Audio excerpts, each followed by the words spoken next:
Hey everybody, Who's Your Jedi here with another review for you. This time talking the episodes Star-Crossed and Distant Sun from Season 2 of Supergirl. Sorry that these reviews are going up so late. It's been a enormously crazy time at my job. Things are finally starting to settle down, but there's still stuff that needs to get sorted. But hopefully we should be able to stay on track with these reviews for the rest of the season. So, with that said, let's get started. All in all, I thought that these were reasonably solid episodes in terms of the stuff going on with Kara and Mon-El. It's more the subplots that don't really work that well for me. The stuff with Maggie and Alex, and Maggie constantly lying to her, or messing with the truth. I mean, there's nothing really wrong with the stories. It's just they don't really grab me very much. Although I did like the scene where Alex is like, "Look, Maggie, I get it. You've had some really bad breaks, and this is chose to cause you to sort of, not always be honest with me. But I can take it. You can be honest with me. It's fine." And given how Maggie having not been completely honest with Alex has not really worked out that well. Yeah. On the other hand, in all fairness, Maggie, not knowing when to sort of not overstep herself a little bit has also been an issue. But nonetheless, this plot hasn't really been for me super interesting. The stuff with Wynn and his alien girlfriend, that was there. I mean, at the end of the day, it was there to be something lighter and ultimately to kind of produce a contrast. By the Wynn and Kara both end up in a situation where the person that they're together with has been revealed to be lying to them for in regards to some very serious stuff. Wynn is ultimately able to forgive Lyra.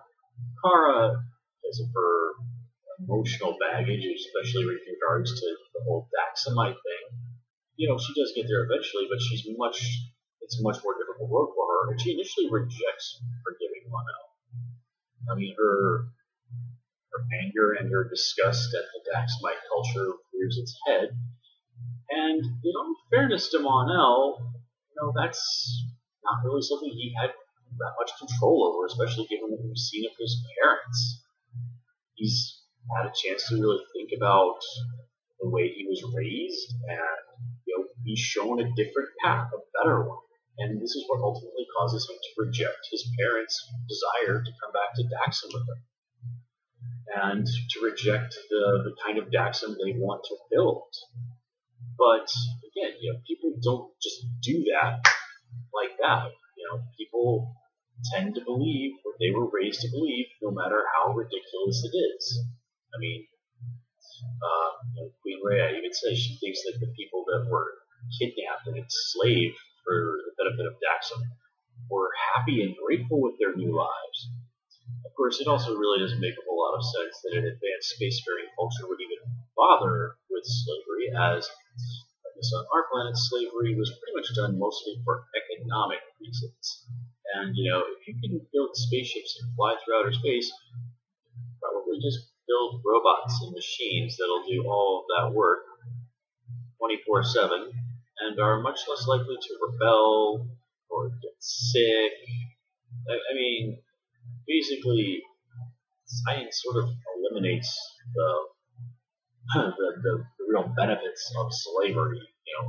I use that term benefits in quotation marks, but it really just does not make sense. But hey, you want to show people are bad, show them keeping slaves. It's storytelling shorthand. So let's see, what else?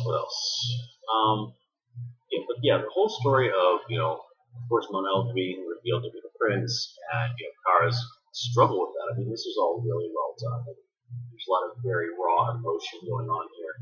Mon-El's obviously very happy that his parents are alive, but he's come to see them that these are some really flawed people, and that they're responsible for a lot of really bad stuff, and that he has genuinely embraced this idea that, here on this planet, I'm a better person. I'm doing good things. I am making the world a better place than before. I was just a selfish person who lived only for myself, really.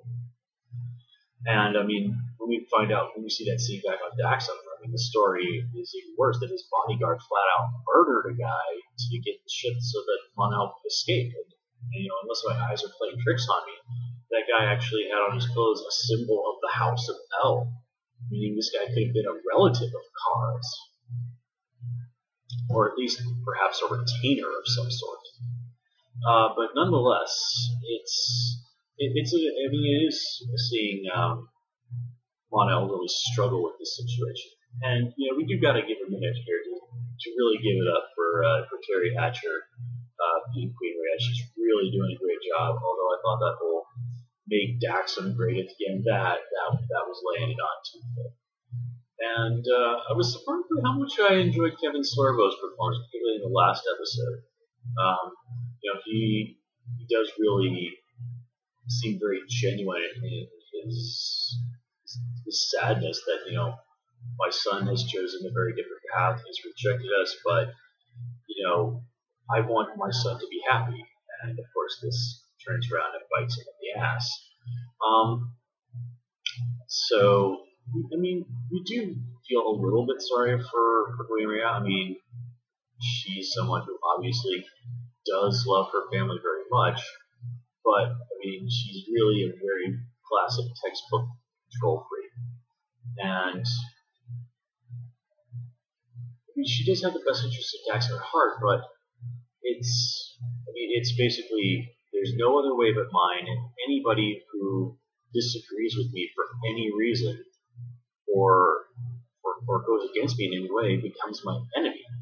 And she stabs her husband to death, whom she clearly loves quite dearly, simply because he said, like, you know what, we're just gonna have to accept that our son has to live his own path. And well, I mean, what really more needs to be said about that? That if you can't compromise in any way, shape, or form, then yeah, that's not going to end well for you. I mean, life is compromise, and people who can't learn to accept that are basically just fanatics. And well, surprise, surprise, fanatics are often very dangerous. Also, the show has to be consistent in presenting the Terra mostly as primarily female villains to fight, because that's part of the package of how this show rolls. Plus, Supergirl versus Lois Lane. Come on, that's pretty cool. Nothing really particular to say about John this episode, although him getting to go out and fight Rhea, that was pretty cool. We got Linda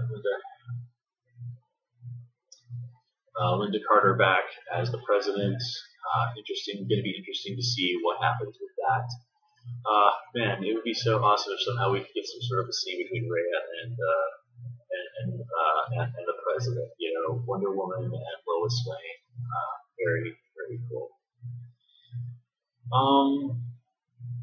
Nothing particularly to say about Jimmy these episodes. Just Guardian continues to get his butt stomped, so you gotta feel bad for him on that one. And yeah, guys, I think that kind of covers everything I had to say about this episode. That said, I'm gonna call it here. As always, please comment, rate, subscribe. Of course, you can follow me on Twitter at Jedi, and also join me on Tumblr at Jedi Reviewer. Until next time, take care.